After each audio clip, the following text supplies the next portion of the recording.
नमस्कार दोस्तों, एक और नई सीरीज में आपका स्वागत है। और आज से मैं शुरू करने जा रहा हूँ 2025 में आई हुई कैप्टन अमेरिका की सीरीज।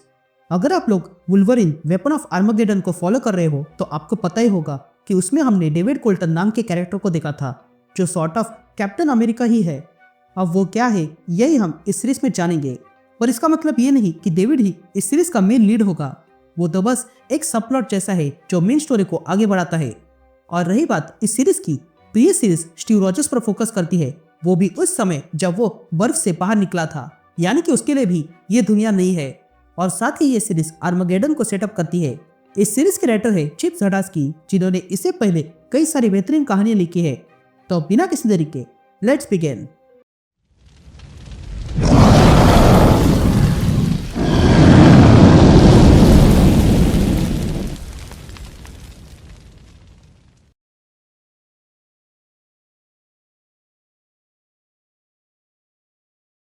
तो कहानी की शुरुआत में हम डेविड कोल्टन को देखते हैं, जो देखता है कि एक प्लेन बिल्डिंग से टकरा गया था।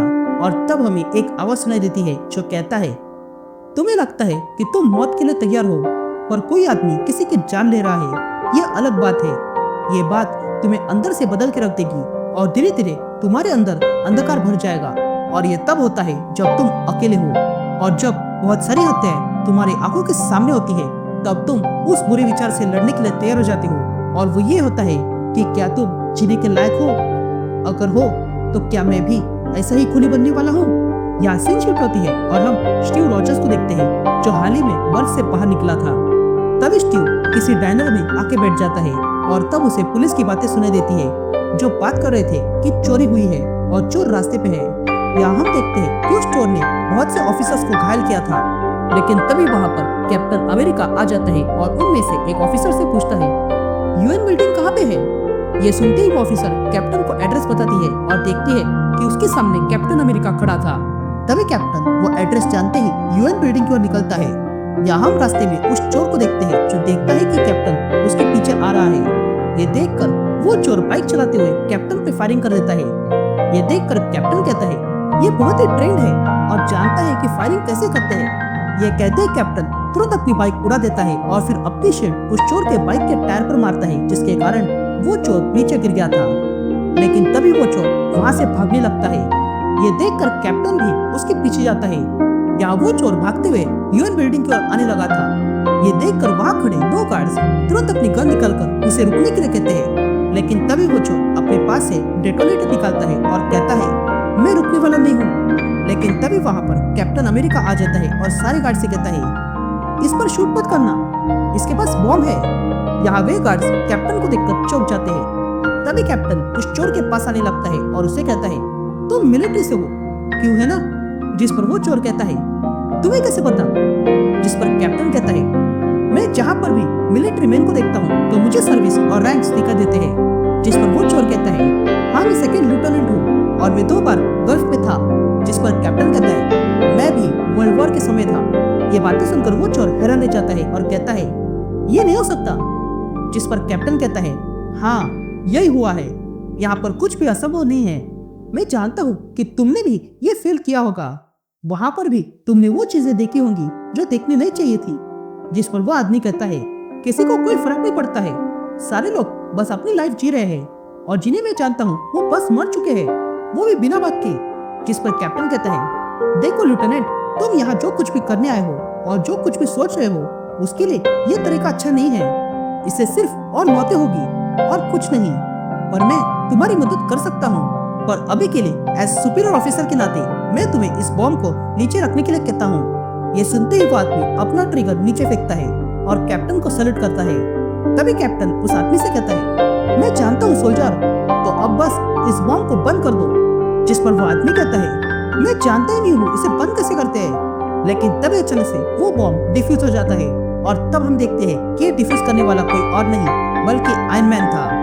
उसके बाद कैप्टन अमेरिका आयरन मैन से कहता है, यूनाइटेड नेशन वाली आइडिया बढ़िया है और तुम कह रहे हो कि भविष्य के वर्ल्ड वॉर को रोकने के लिए बनाया था।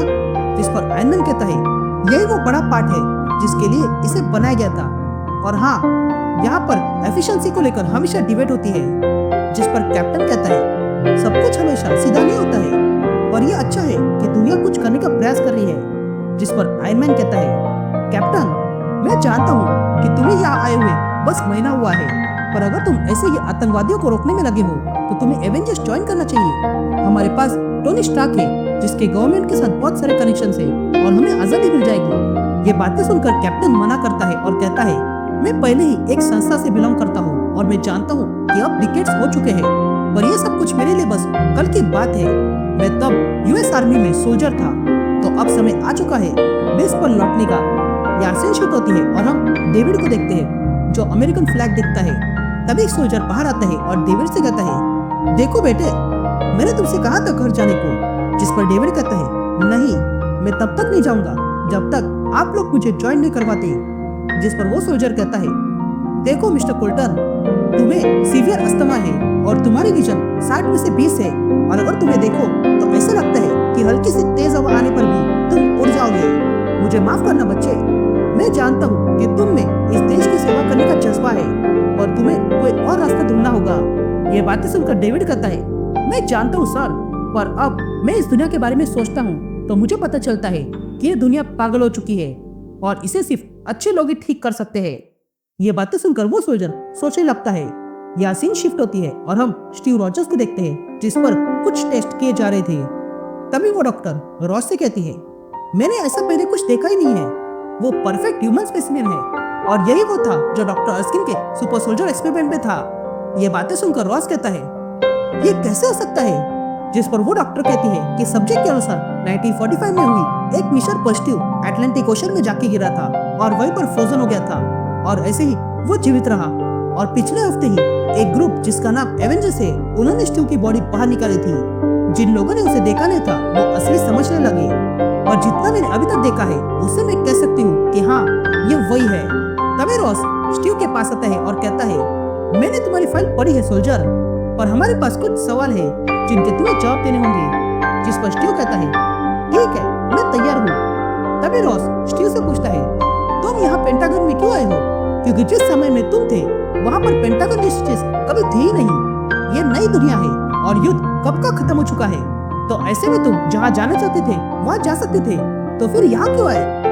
तभी स्टीव को कुछ याद आता है और फिर वो कहता है, आपने मेरी फाइल पहले पढ़ी हुई है और आप जानते हो मैंने सब कुछ खो दिया है।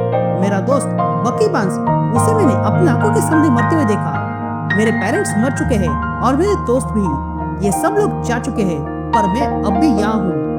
तभी रॉस कहता है, मैं तुम्हारी हालत समझता हूँ, तो तुम्हारा इस यूनाइटेड स्टेट्स आर्म फोर्स में स्वागत है। तुम पहले से सोल्जर हो और मेरे पास तुम्हारे लिए एक मिशन है।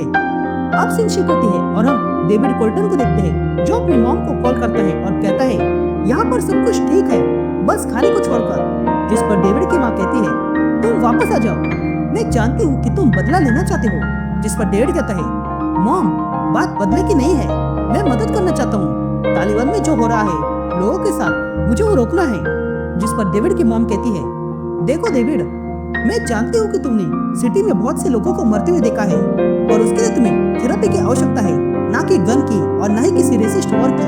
उन लोगों की मौत पर मेरा भी दिल टूटा हुआ था और जो लोग मरने वाले हैं उसके लिए और टूटने वाला है। तुम्हारे भाई के साथ कुवैत में जो हुआ उसके बाद क्या तुम? जिस पर डेविड कहता है, मॉम, ब्रायन हीरो था। लेकिन तभी पीछे से एक सोल्जर आता है और डेविड को चिढ़ाने लगता है। फिर उसके बाद हम उसी सोल्जर को देखते हैं जो डेविड की पिटाई कर रहा था और अपने हेड से कहता है, ये डेविड बस एक जोक है, ये बस रोने के काम आ सकता है। लेकिन तभी डेविड फिर से खड़ा हो जाता है और कहता है, मैं रोने वालों में से नहीं हूँ। लेकिन तभी वो सोल्जर फिर से डेविड के मुंह पर जोरदार पंच मारता है। यहाँ दूसरी तरफ हम फैंटास्टिक फोर को देखते हैं जो मोलमैन के लाए हुए नए मॉन्स्टर से लड़ाई कर रहे थे। लेकिन तभी कैप्टन अमेरिका वहाँ पर मोलमैन को पकड़ कर लाता है और कहता है, जेंटलमैन, यही इस फसाद की जड़ है। ये देखकर फैंटास्टिक फोर चौंक जाते हैं। उसके बाद हम स्टीव रॉजर्स और रीड रिचर्ड्स को देखते हैं जो बात कर रहे थे। तभी स्टीव रीड को डूम की फाइल दिखाता है। तभी रीड कहता है, हाँ मैं जानता हूँ इसे, ये विक्टर वॉन डूम है और ये मेरे साथ मेरे कॉलेज में था। वो बहुत ही ब्रिलियंट और वोलेटाइल है, पर एक हादसे के बाद उसका फेस बिगड़ गया और वो चला गया।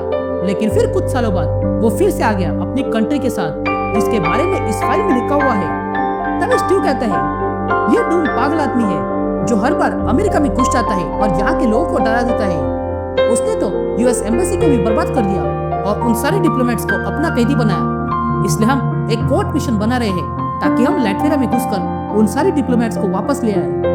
ये बातें सुनकर रीड कहता है, ठीक है, इसके लिए फैंटास्टिक फोर तैयार है। जिस पर स्टीव कहता है, नहीं, अब बहुत कुछ बदल गया है। अब अमेरिका के पास एटॉमिक बॉम्ब है और तुम और तुम्हारे दोस्त भी। ये दुनिया देख रही है और डर रही है और यूएन इन सारे सुपर पावर वाले बिंग्स पर बैन लगाना चाहता है। ये बातें सुनकर रीड स्टीव से पूछता है, अगर ऐसा है तो तुम काम कैसे कर रहे हो? जिस पर स्टीव कहता है, मैं इन लोगों के लिए बड़े काम का हूँ और वैसे भी कोई भी देश इस सुपर सोल्जर प्रोग्राम बनाने से कभी रुकने वाला नहीं है। तब ये बातें सुनकर रीड स्टीव से पूछता है, अगर तुम्हें फैंटास्टिक फोर की आवश्यकता नहीं है तो फिर तुम चाहते क्या हो? जिस पर स्टीव कहता है, मेरे पास सब जानकारी है पर मैं बस इतना जानना चाहता हूँ कि मैं किससे लड़ाई कर रहा हूँ। 2 हफ्ते पहले मैं एडोल्फ हिटलर से लड़ाई कर रहा था और अब अचानक से मैं एक नई दुनिया में आ चुका हूँ। तो क्या ये फेथ है? क्या मैं यहाँ भी नए हिटलर को रोकने आया हूँ? जिस पर रीड कहता है, देखो, विक्टर हिटलर नहीं है, वो ईगो और नफरत से भरा हुआ है और उसकी ये हिट गिने चुने लोगों के लिए नहीं है, बल्कि वो तो अपने आप के लिए है, क्योंकि वो अपनी माँ और बाप को बचा नहीं पाया। ये बात बस कंट्रोल और पनिशमेंट की है उन लोगों के लिए जो उसके रास्ते में आते हैं। लेकिन तभी एक आदमी अंदर घुस जाता है और रीड से कहता है, मुझे आपके साथ फोटो चाहिए। लेकिन तभी रीड अपना फेस बदल देता है और ऐसे दिखाता है कि वो रीड नहीं बल्कि कोई और है। फिर उसके बाद रीड और स्टीव रास्ते पर चले आते हैं। तभी स्टीव रीड से कहता है, वहाँ वो ट्रिक अच्छी थी। जिस पर रीड स्टीव से कहता है, हाँ, हम चारों ने तय किया कि हम छुप कर नहीं रहेंगे, वो भी बेन के लिए, क्योंकि उसके लिए छुपना पॉसिबल नहीं था। सुजन अपने आप को गायब कर सकती है और जॉनी को अटेंशन चाहिए और मैं कोई भी रूप ले सकता हूँ और इसलिए मुझे फैंटास्टिक फोर कहते हैं। इसलिए हम जैसे हैं वैसे रहते हैं। तब स्टीव रीड से पूछता है, अगर ऐसा है तो डूम का क्या? वो तो मास्क और आर्मर में रहता है ना?